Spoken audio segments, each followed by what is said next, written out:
Hey guys, and welcome to the Nurses Hub. Today I really did want to get going on some more of the deck. We've got Christmas in 2 weeks and it has to get done.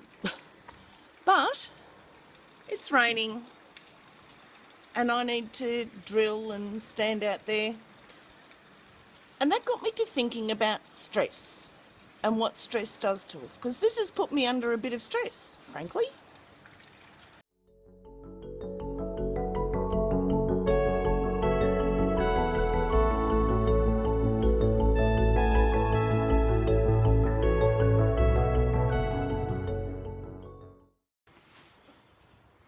So it wasn't just the deck that got me to thinking about stress.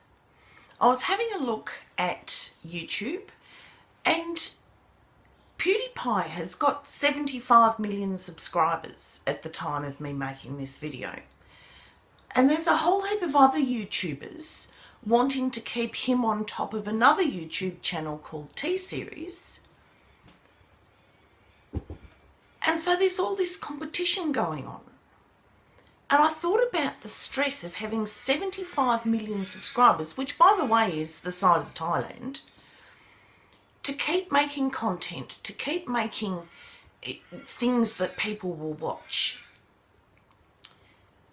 And now that's an extreme amount of stress, but I imagine other successful people like Henry Ford, Oprah Winfrey, JK Rowling, and by the way I'm a Ravenclaw for the win, what being at the top of their game actually does for their stress levels to keep producing content. I remember when JK Rowling wrote another book under a pseudonym of Robert Galbraith and people slammed it. And what does that do to a person's stress levels? And then I thought, what about the stresses we have of everyday life? And one of the things that really strikes me is that young people are really struggling to get into the housing market. So I thought I'd do a bit of a comparison, and I had a look just in my little suburb. To buy a house here, you're looking at about $500,000. Now you can rent a $500,000 house for $350 a week. But if you need to borrow the majority of that money in order to buy that house, your mortgage repayments are about $1,000 a week. What stress does that put a young couple under every day of their lives? So then I thought, okay, we've got stress levels just from living. And I wanted to see what the health impacts of those stress levels are. So I did a bit of digging and I did a bit of Googling and I pulled out some of my old textbooks and I learnt more about the hormonal impacts of stress. So initially stress is an evolutionary thing, so that if we've got a saber-toothed tiger behind us, we can run away. Yes, and I know they lived in different eras. We never lived on this planet when there were saber-toothed tigers. But if you're living in the jungle and there's a rhinoceros or a normal tiger, your stress levels need to increase in order for you to have the physiological functions to get away from that tiger or rhinoceros or snake, and even now in Australia we have lots of snakes, spiders. They escalate our stress levels in a spike so that we have the physiological capability to either run away from it or grab something close by. And our stress hormones have a lot to do with it.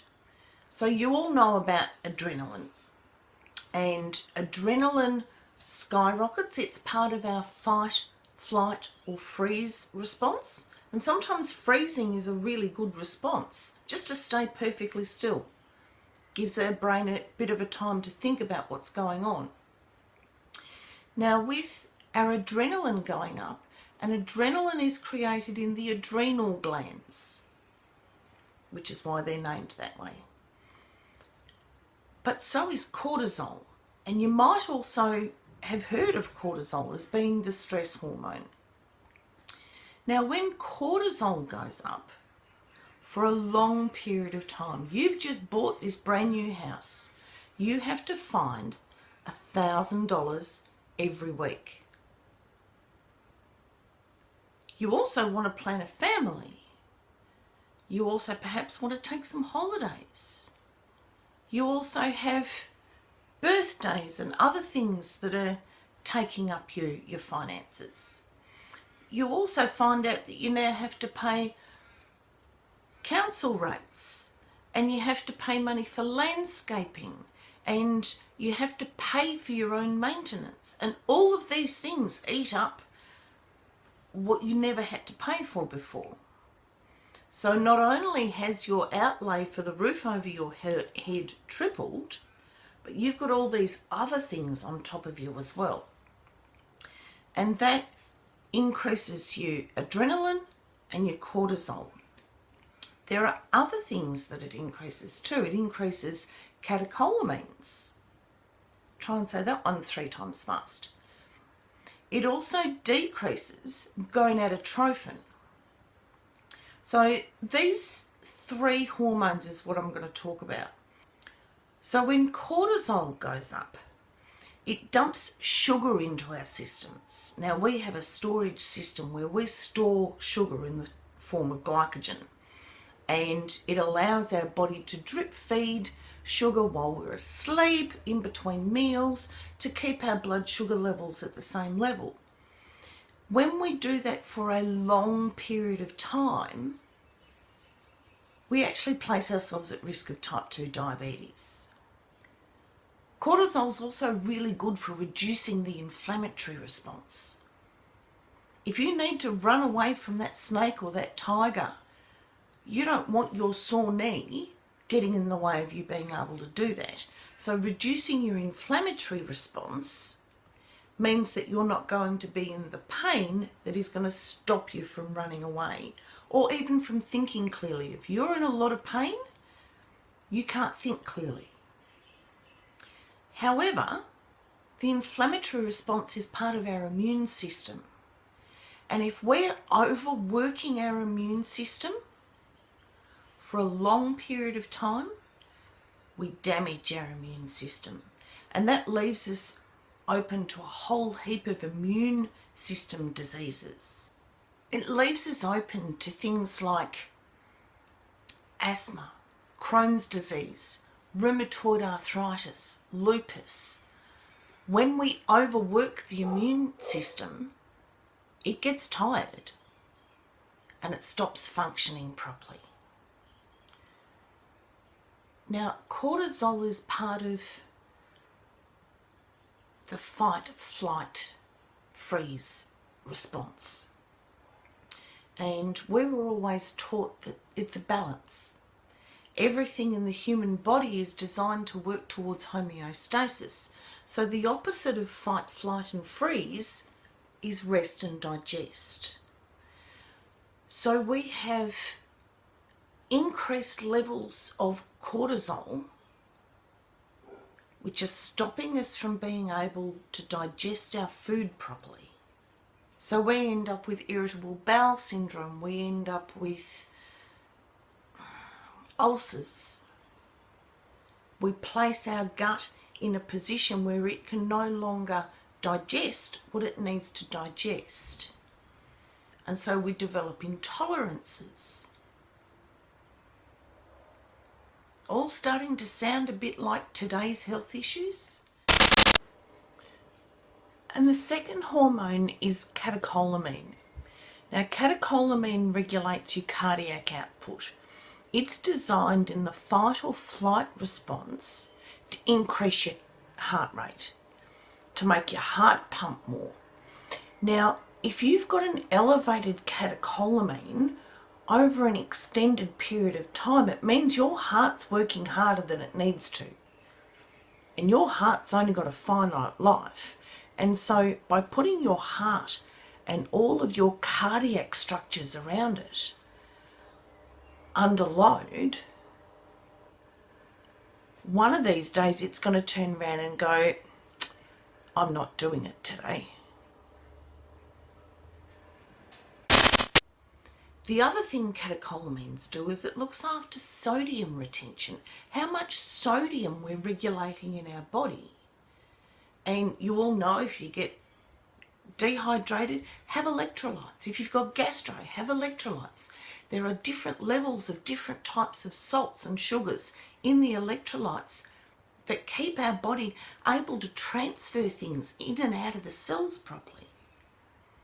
And so if we can't regulate that sodium, we're either at risk of chronic dehydration or fluid retention. You know, cankles might be unsightly, but they're also damaging our feet. And if we start to develop fluid retention in our feet, then chances are we're developing fluid retention in other areas, like around our heart. And the last one, and maybe IVF has skyrocketed for a reason. The last one, gonadotrophin, are our sex hormones. Our ability to reproduce is impacted directly by stress. And so we have a reduced ability to ejaculate live sperm. We have dysmenorrhea and amenorrhea, where we're not having periods or we're having irregular or heavy periods, which means our ovulation cycle is out of whack. And all of these health issues just add to our stress. So if you're feeling stressed, deliberately take some time out for yourself and do something that isn't going to cause any stress. Every Tuesday I have a pottery class. It's just for me. I can switch off. Nobody there is a nurse, so I can't talk shop. Nobody there is from my suburb, so we don't talk about anything local. We talk about other things that are just conversation, and it is a really de-stressing environment. That's what I do to de-stress. When Wayne died, my stress levels were so high that I had a heart attack. That's what it can do in a healthy 40-year-old person. I had a heart attack.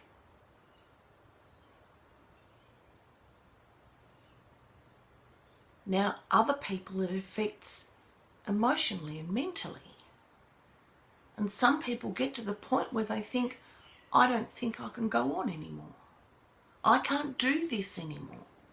This is too hard. I don't want any more of this happening.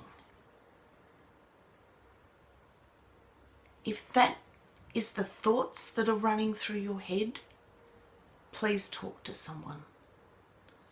And even if they're not the thoughts running through your head,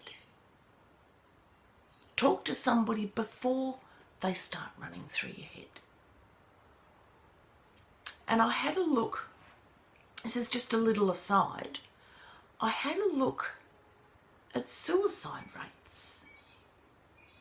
And suicide rates are the highest in the countries where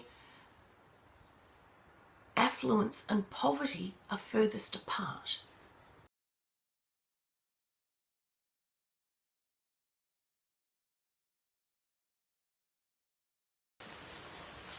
And so these stress levels, just from trying to live a normal everyday life, are creating physical health issues because of impacts to our hormonal system.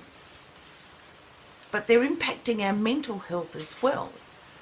And suicide rates are the highest where this affluence and poverty gap is the greatest. We're just trying to live in a normal society has us wanting to kill ourselves. So we need to de-stress. Talk to your GP. They can be a really good first port of call.